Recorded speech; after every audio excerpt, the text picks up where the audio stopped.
Welcome to the Finding Fluency Podcast, a podcast that aims to bring awareness to cluttering as a fluency disorder and give people with clutter a voice, assisted community, and support. In this podcast, you hear personal stories from myself and others as we share our experiences when it comes to cluttering and how we tackle our day-to-day challenges while working to improve our intelligibility and confidence. Welcome to the Finding Fluency Podcast, Episode 3, Cluttering from a Parent's Perspective with Sue Garrett. Sue is a health researcher and parent to a 13-year-old boy with cluttering. In this episode, we'll talk about the challenges he faces being a parent of a teen who clutters, and discuss how she finds support, share our experiences when it comes to cluttering. My name is Anthony Daniels. I'm a husband, father, and entrepreneur, and I'm also someone who clutters.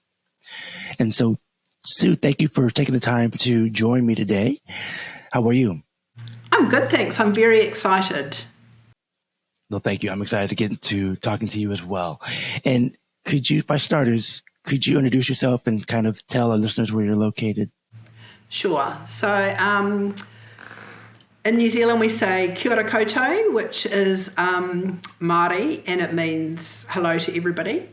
So I'm from New Zealand, in a place called Wellington, which is sort of halfway in the middle of New Zealand, the bottom of the North Island.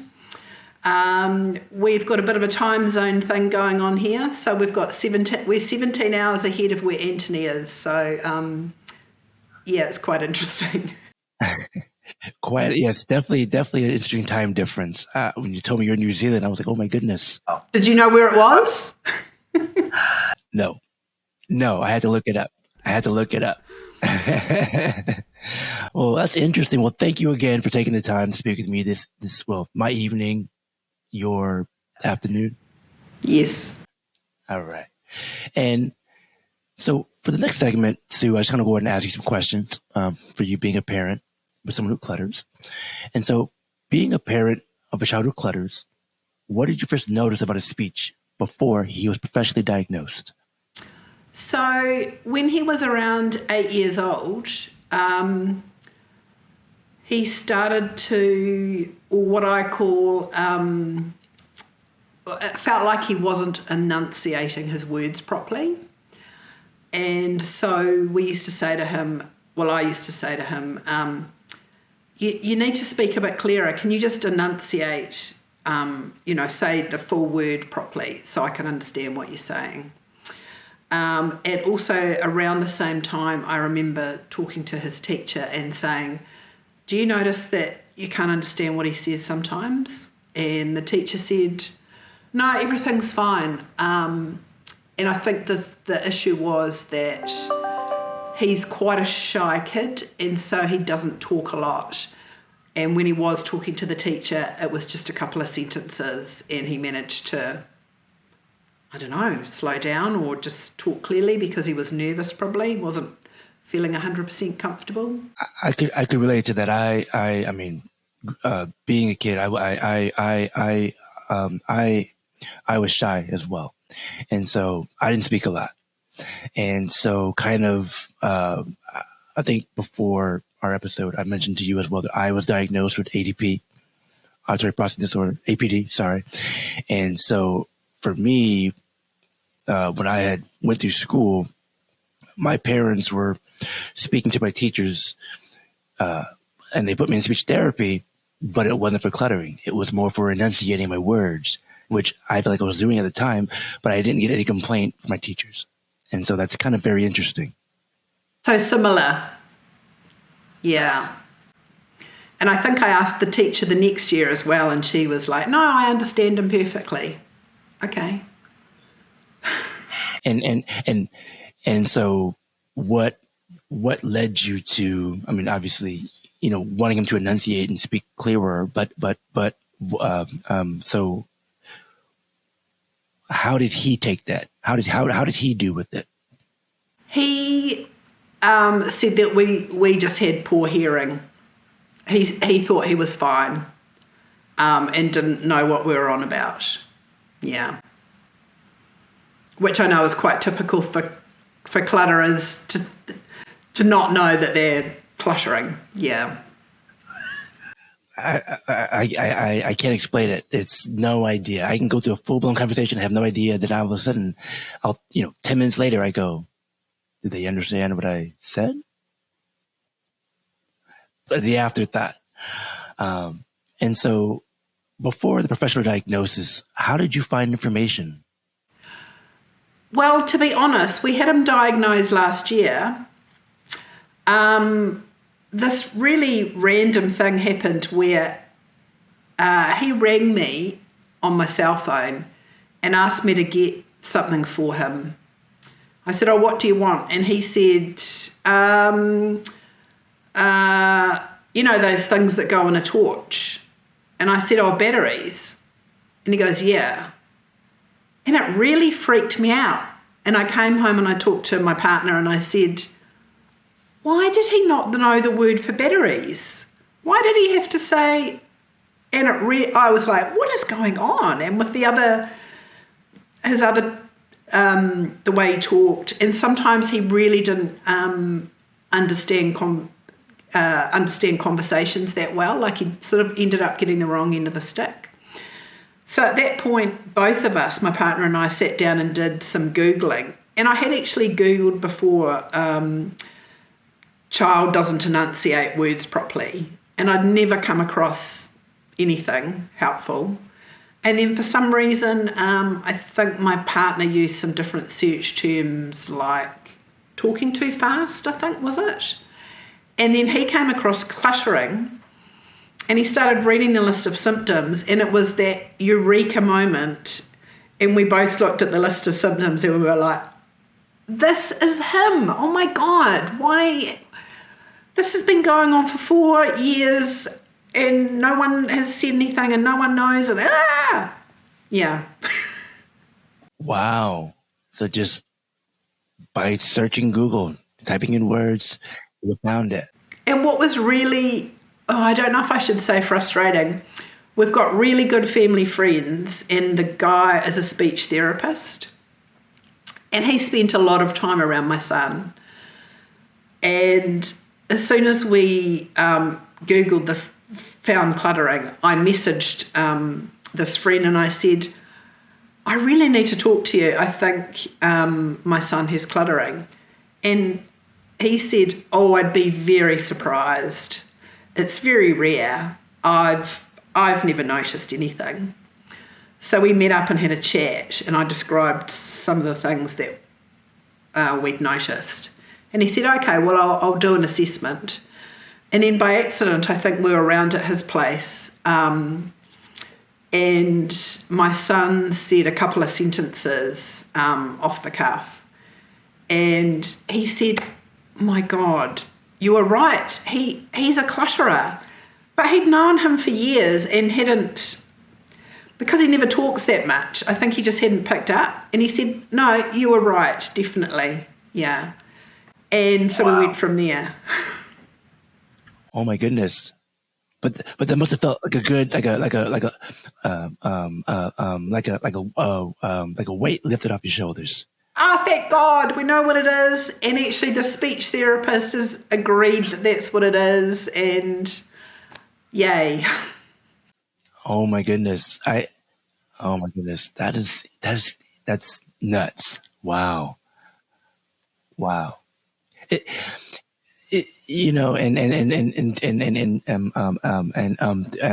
through my research, a lot of people get misdiagnosed when it comes to cluttering, right? They get diagnosed with other fluency disorders, and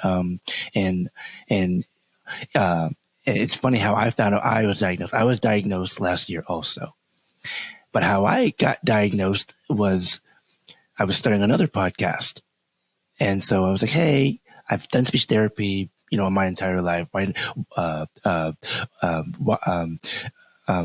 not try to get a speech therapist to get some help, with enunciating my words, right? And so I got an assessment done. I met with a therapist, and after a few sessions went by, she said, have you ever heard of the term cluttering? No. She's like, yes. So we went through these tests, and here's some of the symptoms. Here's some resources you can look up. And I go, I do this. It was interesting because for me, I had no idea. I was like, people don't understand me. Maybe I'm not enunciating. I maze a lot, and so I was like, just the way that I talk. But she goes, no, there's a name for this thing, and I go, oh, that makes sense. Why people give me weird looks where they go, But it was eye opening to say. So what happened? You said you'd been to speech therapy during your teens. Who initiated the speech therapy? So my teacher, one of my teachers did. I went through grade school all the way through senior year of high school. And at the time, I was being seen or being, I guess, treated for, they said about enunciating like a lisp or something to that nature, to that effect. And so that's what I was getting seen for, is enunciating and things of that nature.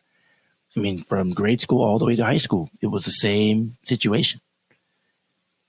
Nobody really mentioned the cluttering, or it was just, it wasn't really explained to me. It was just, you're in speech therapy, let's work on these things and go on about your day. It was never really explained to me. Did that therapy make any difference then if they didn't know the diagnosis and weren't using the right techniques? No, because I was just going to be seen, and it was, okay, say, working on my lisp and enunciating certain certain words, enunciating certain words, but to me, it was just, that's how I talk.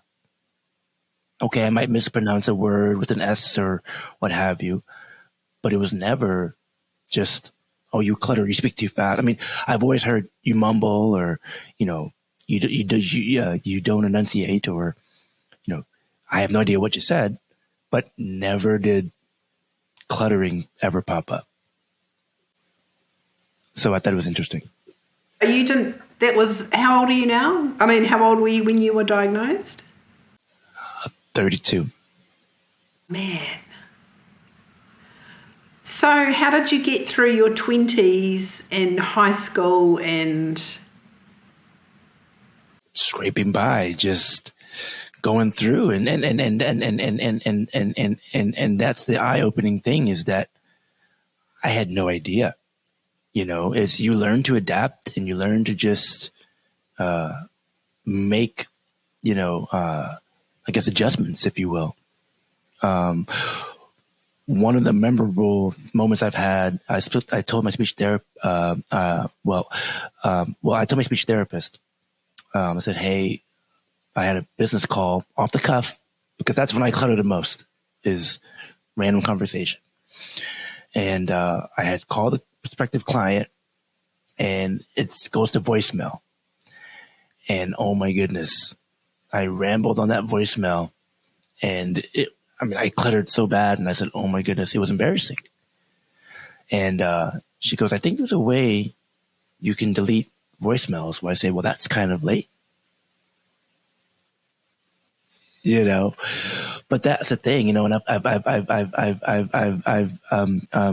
I've done jobs where I had to speak, right? I think in the previous episode I mentioned I worked in a call center, a really small call center, and I would get berated on those calls. You don't enunciate. You need to speak clearer. You're speaking too fast. And they're playing these calls live in the middle of a room, and I'm just getting belittled by the management. I had no idea. It was just the way that I talk. Yeah. So the diagnosis for me was also, like you guys, it was eye opening, and it was also a weight lifted off my shoulders. So, when did you get auditory processing disorder diagnosed? So that was, I want to say, in about fifth grade. Oh, what's fifth grade? How old were you? Around 11 or 12. And did you wear the earpieces? No, no. Nope. So for me, going through school, they put me on an IEP, and it was just I had an advisor that would go to me with every course or every class, and help me understand what was going on, help me take notes, and kind of help me get through my courses with notes and assignments and what have you. And so, I mean, I don't know if that was the proper, if you will, treatment, but maybe assistance, if you will. But that's been my experience as far as getting what I need in regards to that. And then just making adjustments and finding my own, I guess, coping mechanisms. So you still, I shouldn't say suffer, you still have auditory processing disorder? I would say I manage it. I manage it.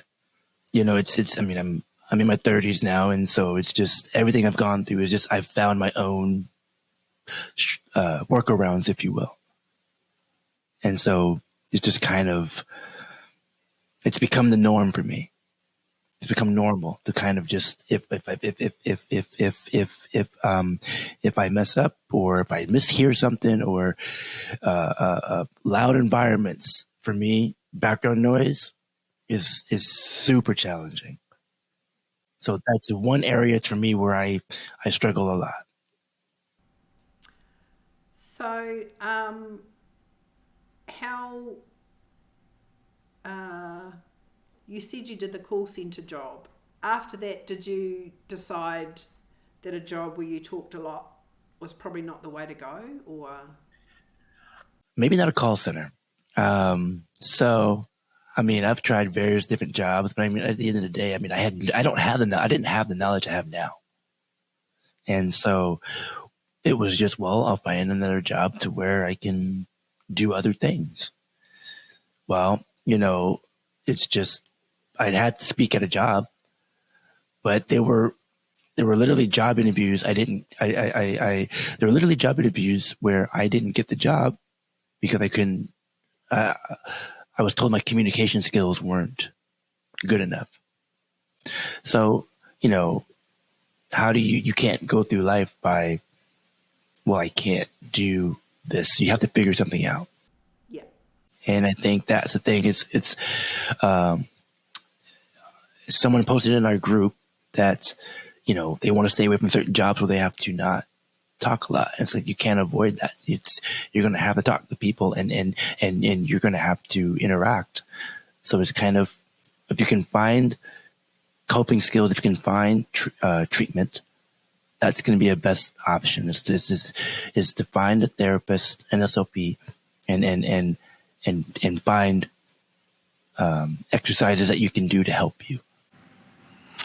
I think we're at the point now, because we did have 6 months of therapy last year, and it was just learning how to slow down the rate, and he got quite good at that.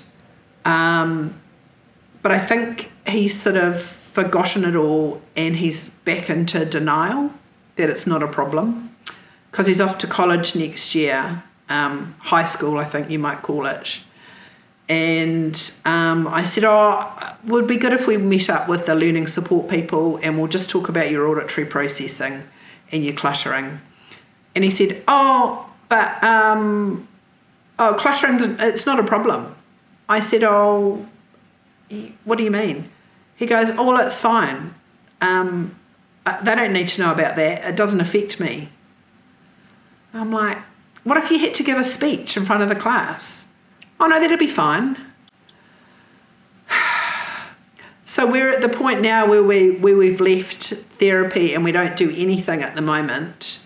And we're just hoping as he gets older that it'll start to become more of an issue for him again. And then of his own volition, he'll maybe, look at wanting to do something. So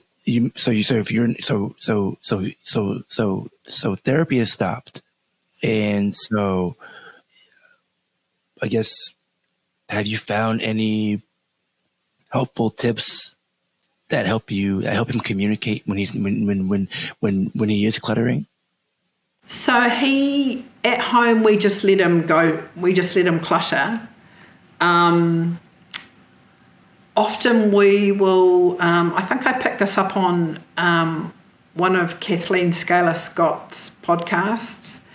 So we'll repeat back to him the parts of the conversation that we've picked up, and then he knows to fill in the rest. And that seems to work quite a bit of the time, but he still gets annoyed, I think. And we sometimes look at each other, my partner and I, and we're like, did you understand? And we were like, no. And then we'll say, well, I'm sorry, you'll have to repeat that. And he does get frustrated. Oh, absolutely, absolutely, and I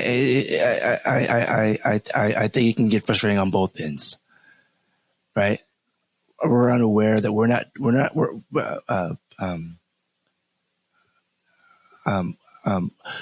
unaware we're cluttering. So when someone's like, repeat what you said, and if they said something very long-winded, you're like, oh my goodness, again.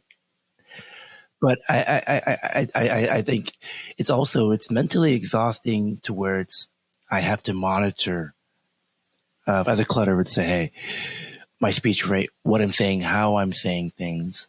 But at the same time, I think it's helpful that you guys let him clutter at home, where he doesn't have to worry about, all the things. But I think it'd be good for him to have those moments where he says, okay, I need to focus on what I'm doing or what I'm saying because I need to be clearer. I need to be understood. So I think it's a two-way deal. We have to enunciate and work on our speech rate or, our process when we're speaking. One thing I find that I'm working on is trying to pause before I say something. So if I can pause, however so slightly, it helps. It helps. I was going to say, when you say it's mentally exhausting to slow down, and I totally get that, because if I tried to speak much slower than my normal rate, that is really exhausting. But also for the listener, it's like trying to understand what he is saying is also mentally exhausting. It's like that dyad, both sides are working really hard to communicate. Yeah. Yes, and I think that's one thing I've learned being in therapy is that it takes part on our end as well. And really understanding that, number one, it's okay to clutter, but also number two, there's things you can do to increase your intelligibility, is what LCPs call it, right? And so, as exhausting as it can be, just pick your bits and pieces, or have him pick his bits and pieces to say, okay, I'm going to work on this technique and see how it does. And then if it needs to be repeated, that's the unfortunate conversation. But, I think if he asks for feedback, so if he asks you guys for something, have him ask for feedback. Did you understand does that make sense? Did you understand what I said? I think having him do those check-ins after a question or a conversation, kind of recap, is helpful.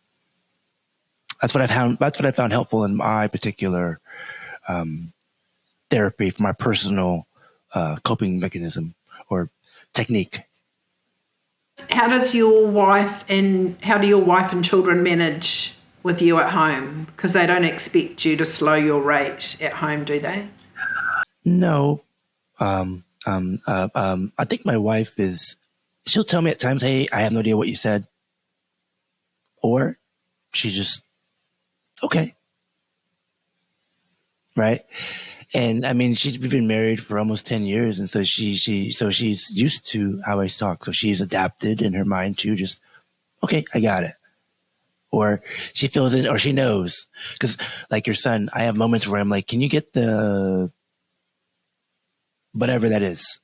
And she'll say, what? And I'm like, the thing. It can be a chair. It can be I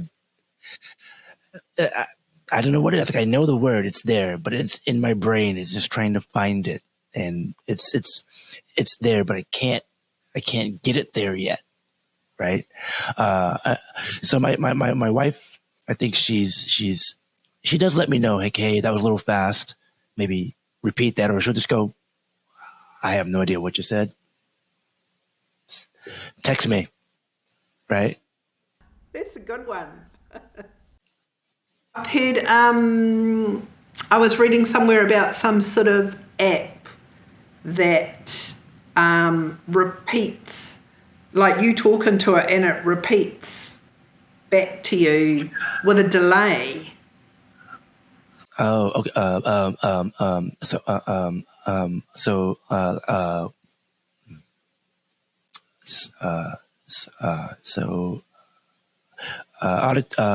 Auditory auditory feedback or delayed something like that. Yes, I know what you're talking about. I haven't found an app. I've heard of them, but I haven't found one. Where I've heard it is, have you guys actually read Too Fast for Words yet by Rutger Wilhelm? Have you guys read that?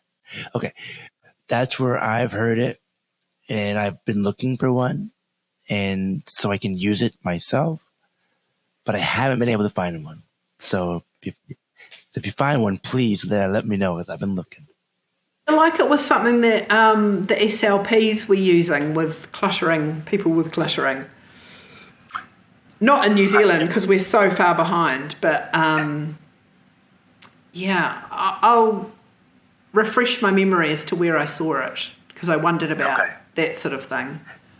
Yeah. Yes, I'm looking for myself. A lot of times I have a field recorder that I carry around, and I say things, and I go, "That's not what I said." I know what So sometimes maybe it takes a little bit of being just resourceful. Speaking in your cell phone, taking a note. Again, I struggle with mazing a lot. So I jump from topic to topic to topic, and I have no idea I'm doing it until after the fact. So that's one thing I find helpful. But the delayed feedback is I imagine would be very helpful. But maybe also annoying if you're walking around with headphones in your ear all day. Do you have a family history of cluttering or stuttering? No. Yeah, we're a bit the same. We're like, where has this come from? Do you have any ADHD symptoms? Because I know that there's a bit of a link there. So my wife says that to me all the time. She says, you need to go get seen. You need to go get diagnosed for ADHD. And so I haven't been seen for that. So other than what my wife is telling me, that's kind of my extent of that. Does your son have ADHD? We've never had him assessed. I think he would tick a couple of boxes. But when I look at the screening instruments, he is not a classic presentation. So I suspect there's a few things there. Which sort of, they remind me of the cluttering. Like he's not very good at sitting still. He will often, when he's eating his dinner, he'll stand up and run round and throw a ball against the wall and then come back and eat his dinner and then stand up and run round and throw a ball against the wall. And it sort of feels like that brain working too fast on the speech and also physically needing to move around quite a lot. I don't know. Yeah. Not that I'm a professional, but I think that's maybe where the amazing might come in a little bit too, is because you kind of like I lose my train of thought so fast. It's, my wife gets frustrated. Like I don't finish sentences, so she goes, "Oh, were you going to finish what you're going to say?" And I go, "Lost the train of thought. Sorry." But no, interesting correlation. I mean, so they say that cluttering is, some people clutter and stutter. 1 in 3 children and adults also clutter compared to stutterers, which is interesting. So I'd have to do some research on the ADHD portion, and see how further that correlates. So as a parent of someone who clutters, what do you wish people knew about cluttering? I would just wish they knew what it was, because when I tell people about it, they just have no idea, and I feel like they think I'm making it up. Yeah. So that's the GP, the learning support at the school, other parents that I tell about it. I think it's probably how ADHD used to be like 20 or 30 years ago, where people just didn't really know anything about it. Yeah. I can imagine that. I can imagine that's frustrating as a parent. You try to explain something and no one's believing you, and you're like, "This is real." But there's evidence now, there's research now, but it's not as much as other fluency disorders. And so that's why we're here today, right? We're trying to be that resource to say, hey, this is something that is real. People do this, right? But also be supportive, because it's difficult to be vulnerable and share an experience that you're going through that where people won't listen or don't believe you. And so I really, truly appreciate you taking your time for speaking with me today about this. And so aside from Too Fast for Words, have you found any other helpful resources? I've watched most of the podcasts that Kathleen has been part of. I can't remember the name of the series now.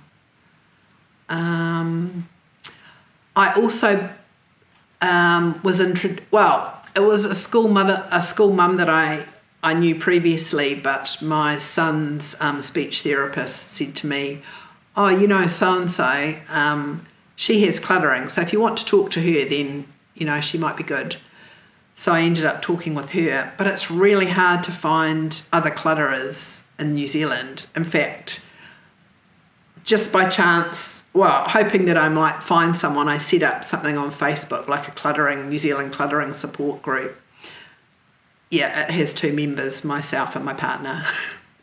That has yielded no one. And I've also posted on the Facebook groups, the American ones, which is how we hooked up, just to see if there was anyone there from New Zealand, and there's no one.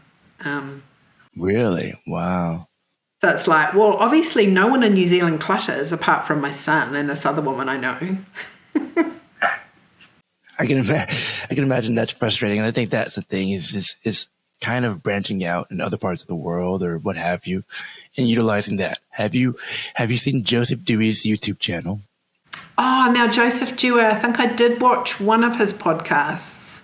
Yeah, I must have another look at him. Yeah, I would, and I would maybe make some comments and ask if anyone in the comments know anybody from New Zealand that clutters.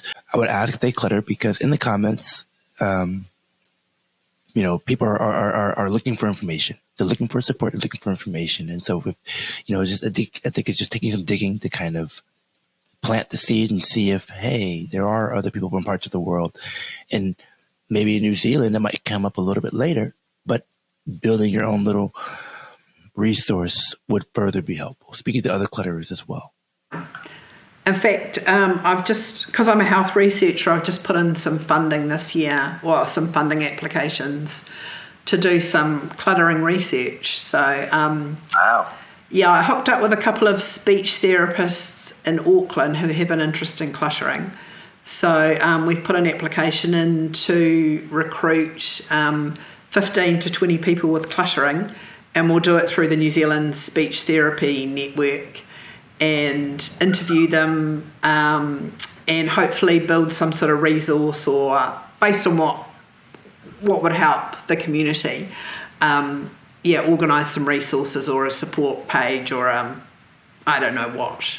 But we have to get the funding first. Sure, but that is wonderful. That is wonderful. I mean, I think that your son is truly lucky and blessed to have parents like you guys that are going forth the effort to help find people that can help be a community, but also, further help people within the community of those who clutter that need the information.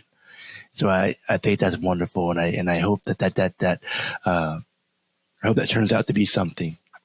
Thank you. Absolutely, that's wonderful. That's inspiring to hear that. I mean, being in my 30s, being diagnosed now, and having the information I have now, it's wonderful. Speaking to my speech therapist today, she mentioned that there's outside of the United States for that particular my therapist, they can't see clients outside the United States. So it's very interesting that, there's still those who clutter that don't have access to therapy. And so it was further, it's further inspiring to kind of help me do this. And so hearing you do that with the funding, I truly hope that turns into something. Me too. And interestingly, in New Zealand, unless you probably had something like ADHD and you were struggling at school, you would have to pay for your speech therapy privately for cluttering. Do you have to pay privately? Yes. And like I said, I got diagnosed by accident. I'd still be cluttering today, not having the knowledge I have now. And so I think that's what happens to a lot of adults. I mean, again, your son has you guys and you're redoing the research, which is wonderful, which is really helpful. And so people find it on their own and they have to pay privately, if you want the assistance. And so that's very interesting. And so there's at this point in time, there's no further support or resources in terms of cluttering. Oh, sorry, that's a question. Yes. There's no. If he was I'm trying to think under what situation we might get some help. If he was failing really badly at school or he had some behavioural issues and they were addressing those, then he'd possibly get funded speech therapy. But because he's probably just like you, he's just comes across as a normal kid going to school, doing his thing, okay in school, doesn't get anything. And so I want to open the next kind of segment up for you. Do you have any questions for me that you'd like to ask? Would you, if you were going for a job interview now, would you, say you put your application in and they called you up for an interview, at the beginning of the interview, do you think you would say, I've got this speech disfluency issue, it's called cluttering, this is what's going to happen in the interview, blah, blah, blah, blah, blah? That's a good question. That's a good question. Depending on the interview, I might. Or I may wait to hopefully get a second interview to maybe mention it, right? I think at the end of, well, in the screening process, maybe maybe if it was a phone interview, I may mention it. That's a very good question. Kind of hard to say. I think what I know now, I think I might mention it, and in hopes they'd be understanding. The general public in the US wouldn't have a clue what cluttering is. Is that right?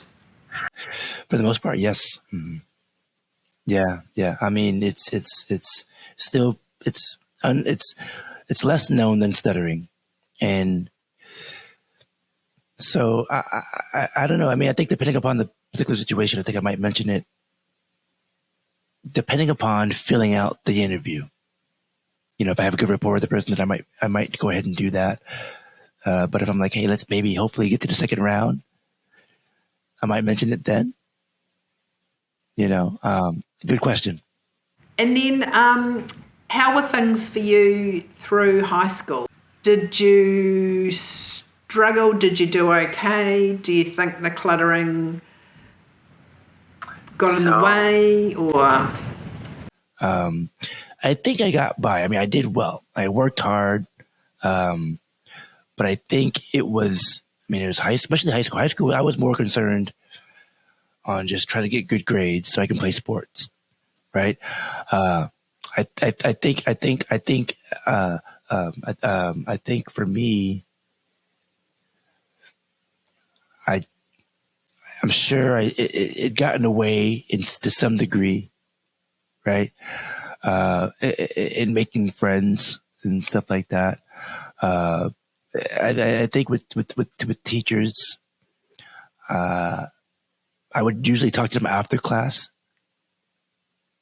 So I wasn't really one to raise my hand in class and ask questions. If I had a question, I would go to the teacher after class and I would ask my question. Did you, my son's got this one friend that's known him for a very long time, and he seems to magically understand most of what he's saying. Did you have friends like that? Yeah, I think so. I had a friend for over 20 years. That'd be the one person. Yeah, he understood everything I said without even thinking about it. We could finish a sentence like, hey, okay, we're going to go do this. And it was, you got what I was going to say. I have a friend now. It's funny because we'll have a conversation and he'll just start laughing in the middle of the conversation. And I go, well, what's funny? He goes, man, you went left, you went right, you went in a circle, and now you're back to the beginning and you just went off, on a tangent. Our son doesn't know that we're doing this today because he, what would he do? He wouldn't be interested. He'd wonder why we were doing it, and he really just doesn't see how much of a struggle it is for us, which I suppose is a good thing. I don't know. Well, and I think it's good to get your perspective. I mean, when you're listening to someone that clutters, when you're trying to really understand, you say it's frustrating, right? It takes work on your part to listen and try to pick up what we're saying, and so I think that's really important. That's a really, really important piece of information that you shared. And I think it's important for him to see that he might not think about it now, but it will help him with his relationships with people and communicating down the line. And I think that's one thing Too Fast for Words helped me do. It helped me also realize that I'm not the only one doing this, that clutters. I'm not alone, but not every day is going to be perfect. And so with that being said, it's also our job to get our communication across to our listeners, and you said is he going to high school? Is that correct? Yeah, next year. Okay. Yeah. And and he still has a lot of life to experiences. And so, he's focused on other things and I think it's great that you have loving parents like you guys that are say, hey, this is a thing. We're trying to help you. Because I can tell you now, being that young and having my parents, I mean, my parents would say, hey, you just got to work hard, harder than other people. And so just work hard. I didn't want to hear that from my parents, right? So I think there's something to that, to just continue to support, and eventually one day maybe it'll click for him. Can I just ask you, you said you were quite shy. At what point in your life did you start to sort of realise that you probably needed to just get over that and talk more to people? Or So it's interesting. So a lot of jobs that I've had, so I taught dance for about 8 years. Dancing for me was a way to get out there and say, hey, people are going to look at you, this just happens. So for me, that was one way to kind of open me up. But then at the same time, it was, you have to talk to people. You have to communicate, right? I think doing things to put myself out there is a key. So just being brave. Yes, pretty much. It's kind of going, well, if I don't do this, what could happen? If I do this, what could happen? Okay, go, right? And there's a, I know it's not the topic of cluttering, but there's a good book that I read. Her name is Mel Robbins, and it's called The 5-Second Rule. And in her book, she mentions that it takes about our brain 5 seconds to solidify a decision. So whether we're going to do something or not. And so I give myself, okay, 5 seconds. I'm just going to do it. And if it comes out great, wonderful. If it goes horribly, okay. I think we being vulnerable at any capacity is hard anyway. Being vulnerable is hard anyway. And I think once we accept that, therapy for me helped me realize that I'm not perfect. People aren't perfect. And there's going to be people that accept you for who you are completely, and people that are not going to. And once you understand that you have to be happy with yourself and just, hey, I am who I am and I accept me, the cluttering and the shyness will kind of subside a bit. Well, for your son anyway. I feel like if he gets to the point of wanting to, or it's getting him down, or he wants to do something about it, I feel like I need to pay you for therapy. Like I say, I've talked to people, and again, they're not the best interactions. There's one where I was talking to a particular prospective client, and I kid you not, I'm having a conversation. They look at their watch and go, I have to go, bye. And I go, oh, like the worst feeling. Because it makes you feel like, doesn't make you feel, it makes you feel dumb, right? So it doesn't help your confidence. And I think, like I say, a year of therapy for me has been really helpful, because it's not just understanding that I have to work on my communication, but I also have to accept that, okay, this is something that I do. This is not who I am, and some days are better than others, and then, like I'm very, I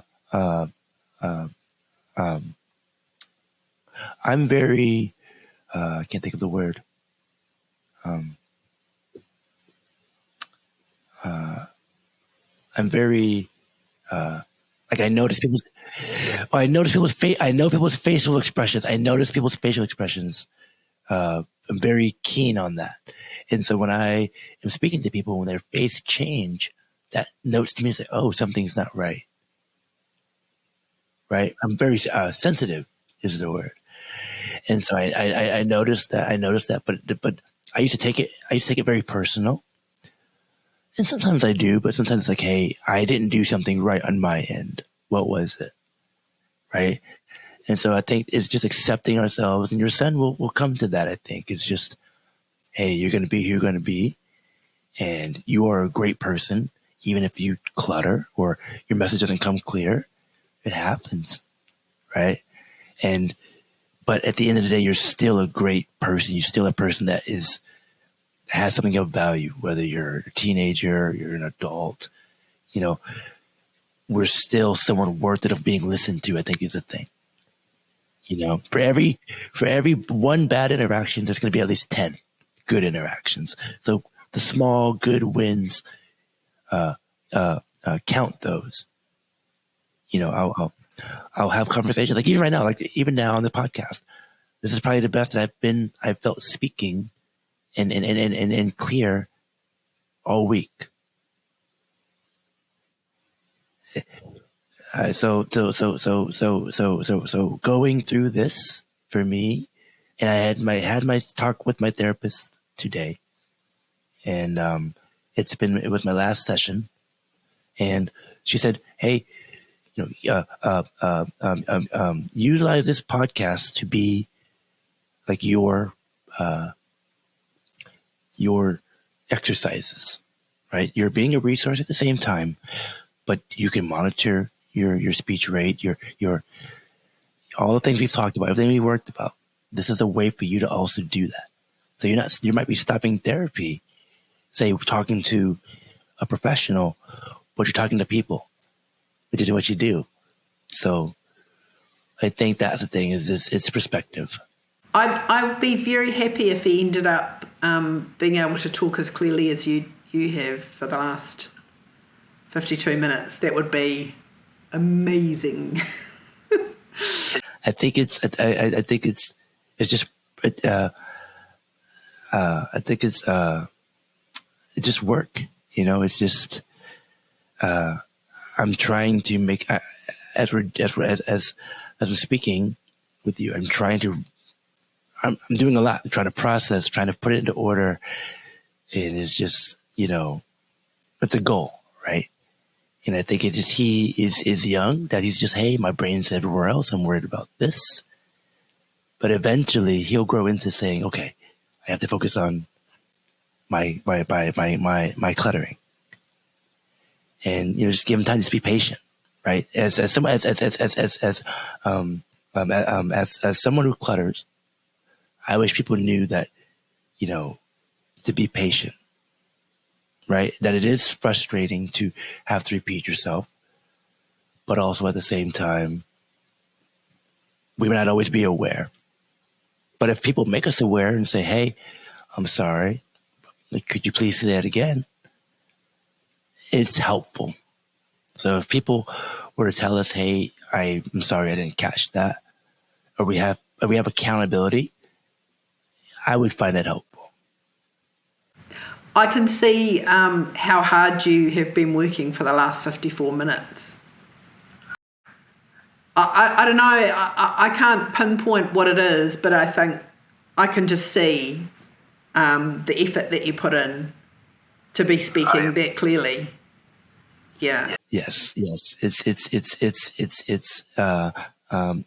So yes, that's why I have notes, but I'm trying to stay.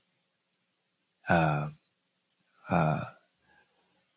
don't have any more notes. I don't have any notes anymore, by the way. So I'm trying to stay on topic, and But I appreciate that. I mean, I'm definitely worked in putting in work and to make sure that I can be clear. And like I said, not every day is a good day, but it starts with me to say I want to be able to make the change.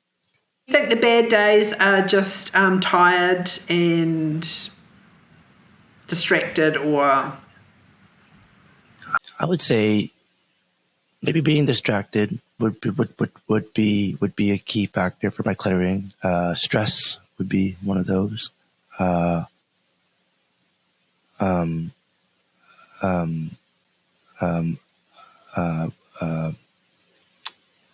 Yeah, so there's certain